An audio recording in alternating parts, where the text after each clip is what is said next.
At 16 minutes past 8, we're going to turn our attention to the weekend's Camogie because it's Cork versus Galway in the senior final on Sunday at 5:15. Sarah Donovan, you're very welcome back to the show. How are you keeping? I'm good. This is like my Christmas Eve now, waiting for this final. All the Olympics nearly over, and Camogie's on the agenda. Somebody's going to have a whole summer of pain at the end of this. It's either going to be Galway or it's going to be Cork. Admittedly, it's probably going to be more painful for Galway if they lose, given it's 3 out of the 4 codes, out of the 4 senior codes that they'll have lost. Cork, it'll only be 2 if they end up losing on Sunday. But either way, it's going to be a long winter for the entire Gaelic Games community of either of these counties. Is that high enough stakes? We don't do the maths like that now. Losing is losing at any stakes. I would feel sorry for Galway doing the 3 out of 4. That would be awful. But I think this Cork team, they just have a number on Galway this year. Looking at that group phase game in Páirc Uí Chaoimh, Cork beat Galway by 12 points. It was a massive shock, massive shock. And I think Galway went away, came back into the semi-final, had to play Tipperary, and it was a rough ride for Galway. And Galway Cork by comparison had 20 points to spare over Dublin. So if you asked who's having a nicer year, it's definitely Cork. And I wonder, how much pain is in the Galway legs after a really, really tough league campaign and a championship campaign by comparison to Cork. So how will Galway adapt after that heavy defeat to Cork the last time? What do they need to do to change the outcome? Yeah, look, that's a really good question. That Galway team had actually qualified already when they went to play Cork in Páirc Uí Chaoimh. So maybe they weren't actually looking at the game as a marker for their year and maybe just trying to get through it without getting players injured. This Galway team has been decimated by absence, right? We have quality players who've left the Galway setup, the likes of Sarah Dervin, Shauna Healy, Emma Hellebert, Siobhan Gardner. I'm naming half of their half back line or 3/4 of it. Cork, by comparison, have only gotten stronger this year. A real addition of the likes of Orla Cahalan, who stepped up for Cork the last day in the semi-final and scored 2-2, when the likes of Katrina Mackey, who's an all-star, Amy O'Connor, who's an all-star, didn't raise green flags. So this Galway team is peppered with experience, but I suppose there's a lot of inexperience there too, and this is probably why they left a lot of chances awry against Tipperary in the semi-final, and why the game was so close, and why it ended up that Galway only managed to win it at the death, 112 to 111. The graph of this Cork team is interesting. So last year in the final, they hockey Waterford, but the previous 2 years, they lose back-to-back finals. So last year, the pressure was really on before that final. Is it going to be 3 defeats in a row? Is that potentially going to be too much of a blow to the confidence levels going forward? If they end up losing 3 in a row and they say, no, not today, and they put in this brilliant performance in last year's final, it seems to have taken them onto a whole other level, Sarah, that like the confidence fill up that comes from that performance in last year's final just seems to have given them an air of, look, we are the best team in the country, we are the champions. Yeah, look, they were losing games by the minimum, but I think the crucial game for them last year was the semi-final. They were on a losing streak against Galway that was unmatched. Galway were their massive bogey team. We were in Nolan Park. They managed to beat Galway by a point. Galway were absolutely distraught, and it felt like whoever won that semi-final was going to win the All-Ireland because of, I suppose, the David versus Goliath nature of Waterford getting to their first All-Ireland final after something like 50 years. And Cork and Galway having such a titanic battle in Nolan Park in the semi-final. Winning that final was the icing on the cake for Cork, but teams find it very hard to do back-to-back. There was a lot of chat at the start of the year about different players in the Cork setup leaving because they had been around the setup for nearly a decade. But actually, the Cork management worked a wonder trick and everyone stayed. So this Cork team have only gotten stronger. And you're right, in the semi-final against Dublin, they were in second gear. Dublin tried their absolute best. There was a massive following there from Dublin. Nothing worse than looking out to the crowd and you're getting bet by 20 points. And that's what it was like for Dublin because Cork were in so much control. They had the game tidied up by 25 minutes on the clock. They were able to empty the bench in the second half. Their substitutes came on. I think they got like maybe 1-5. Like a real statement of intent from the likes of Circa McCartan, Ciara O'Sullivan. Just Cork didn't have any questions asked of them this year in the league or the championship. And I know I had said to you guys that Cork have won most of their games by double digits. Galway, by comparison, have been tested at every stage. Tipperary beat Galway in the league final. Galway struggled through their championship phase and then obviously had that massively tough semi-final. Who is best prepared for an All-Ireland final right now? You'd nearly say it was Galway because they've been the team who were tested. Well, both teams obviously had very different semi-finals, as you said. They're like Galway narrowly getting by with a point win, and then Cork hammering the Dubs. How does these types of wins affect the dressing room? Like, is there this confidence in the Cork dressing room? Is there a level of complacency because they've had it so easy? What's going on with those players? I actually think, from Cork's point of view, their AVB games might have been harder than some of the championship games they've played this year, such as the nature of the structure of the championship, and the championship will be changing next year. So this is the last time we'll see the 3-group format. Cork, because they haven't had that test, they've obviously had to use the training pitch, and they've found players in that way. And I would say there's massive competition within the setup for starting places, and that's what's probably driving Cork, is wanting to get the jersey. And you've players like Maeve Cahalane and Libby Coppinger. Libby Coppinger had a really bad injury and she had to step away for the year, but Maeve Cahalane is due back. Pity the player who's trying to keep Maeve Cahalane out of a Cork jersey, because she's determined, to get back into that jersey. That's probably what Cork's motivation will be individually, is to try and get their hands on a jersey, which will obviously drive the training when they haven't been getting that competition. From Galway's point of view, it's about getting a team performance, because they've struggled so much with that this year. But crucially for Galway, the likes of Aoife Donoghue, Niamh Kilkenny, Niamh Hannafy, like Anne-Marie Starr, these Galway players who've been around the block, they were the players who actually carried Dolan. They were the players who got Galway over the line against Tipperary. So is there one more big game in this Galway outfit? That's the question. You're definitely, I'm not sure, are you yerring away Cork here to an extent, Sarah, but you're definitely veering towards giving Galway a real fighting chance here, and that the hammering that they took in late June is not going to be much of a factor on Sunday. I'm less yerring and more, I suppose, looking at the facts. There's a bit of, well, look, I'm being a bit cautious when you lose to Clare in an All-Ireland hurling final, and Cork were odds-on favourites to win it. You just take a step back. This Galway team hasn't become a bad team overnight. They've had different players out injured. Potentially they're going to have the run of their lives and come at this All-Ireland final at their absolute best when it matters most. The only difference is, in previous years, you might have had a 3-week or 4-week layover. You'd be able to find more things out. 2 weeks is so tight with the championship that you can't make many improvements in 2 weeks, so you're asking a lot of Galway, especially with the tiredness in the legs, to be able to do a week's hard training and then to be able to taper down and get ready for an All-Ireland final. Maybe an extra week would have given them more of a chance. When it comes to this Cork team, Sarah, I was wondering, like looking at Hannah Looney's comments during the week about being a dual player, is the level of the dual player in Cork at the moment still what it once was when you look at this Camogie team, or is that going the same way as the men's went about 20, 30 years ago, where that started to dwindle away a little bit when people started to realise that trying to balance both was bordering on impossible? Yeah, actually, Gemma O'Connor had some very interesting comments. Gemma is a double-digit all-star, and Gemma made the comments on RT's podcast a number of weeks ago that she didn't see a place for the dual player in the Cork setup. Right. And she apologised to Hannah for that, but she felt that if you're an intercounty athlete, you cannot play and train at a standard in 2 different sports within a week and expect to get the best out of yourself in both sports. And I would agree, if Hannah's playing Gaelic football and she's away from the pitch and she's away from the training sessions and everything that's going on in the Cork dressing room, the Camogie dressing room, she's missing out. So when she comes back, she doesn't have the same work done as the players who've been there all week. It's a testament to Hannah that she's managed to do it again this season.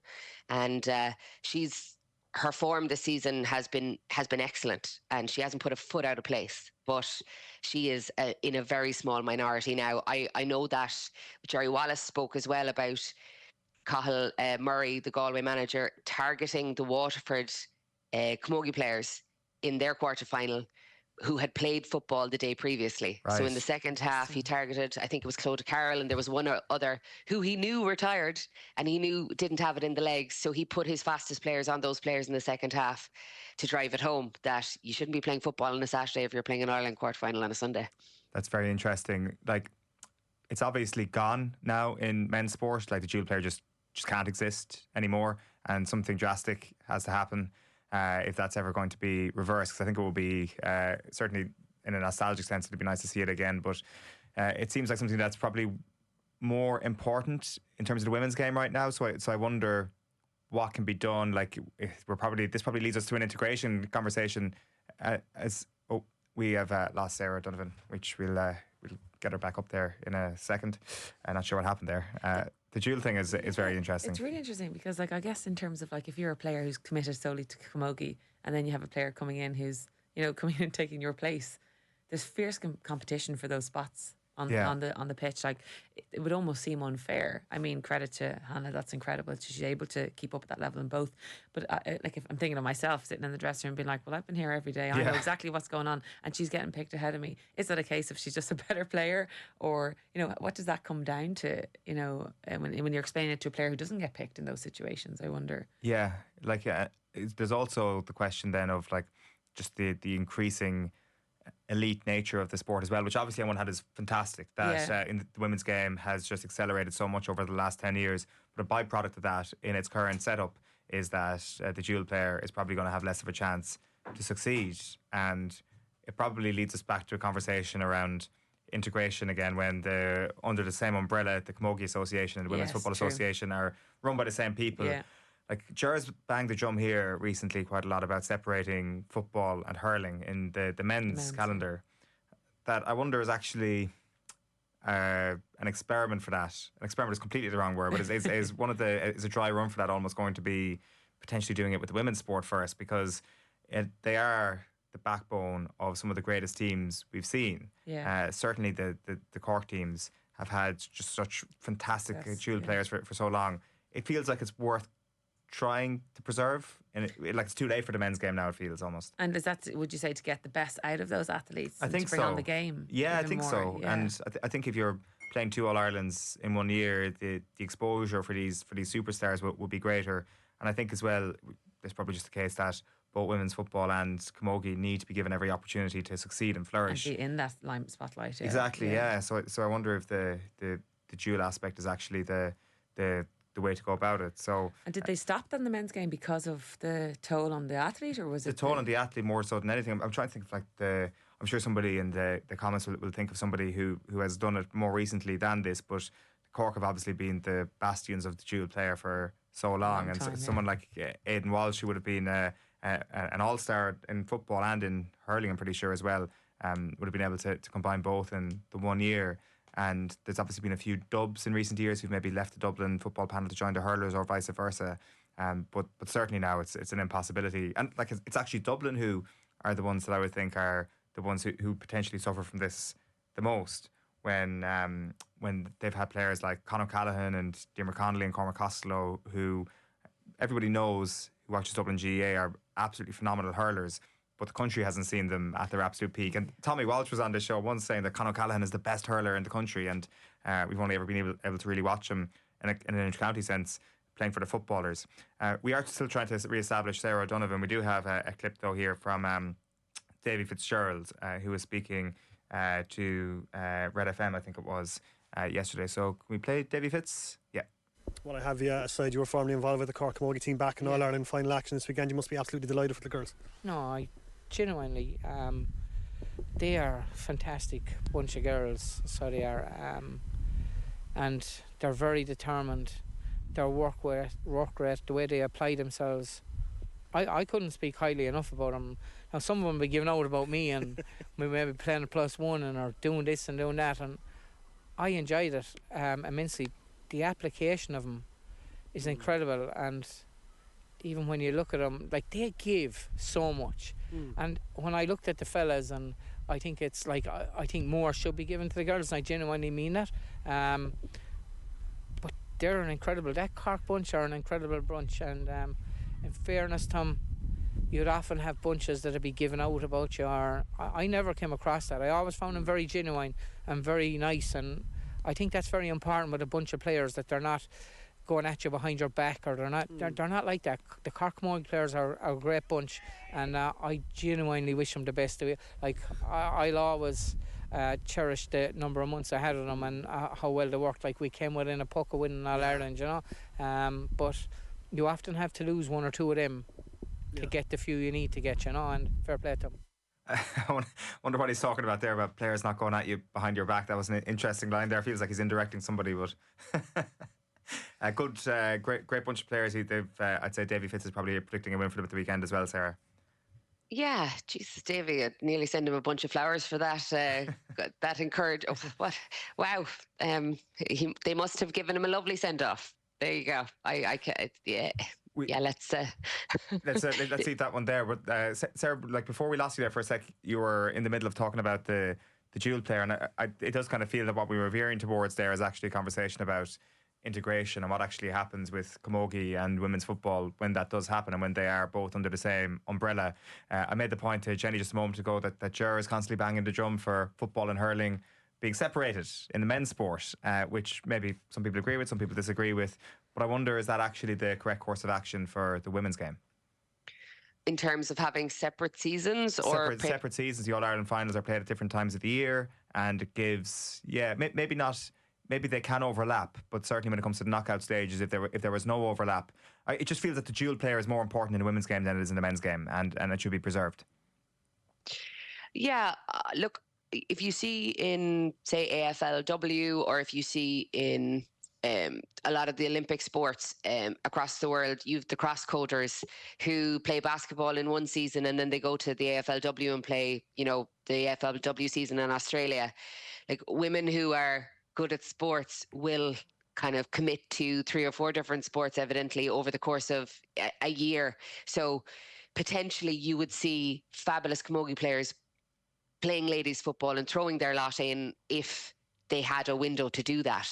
But right now there's just such a small minority doing that because of the commitment that's required. If you had maybe, a football season that stretched from, say, February until kind of May, and then a camogie season that was, I don't know, July to October, that might be the ideal scenario. But then you're looking at the club players and how that impacts the club players. I don't think there's a winner here. No, there's dual players at club as well.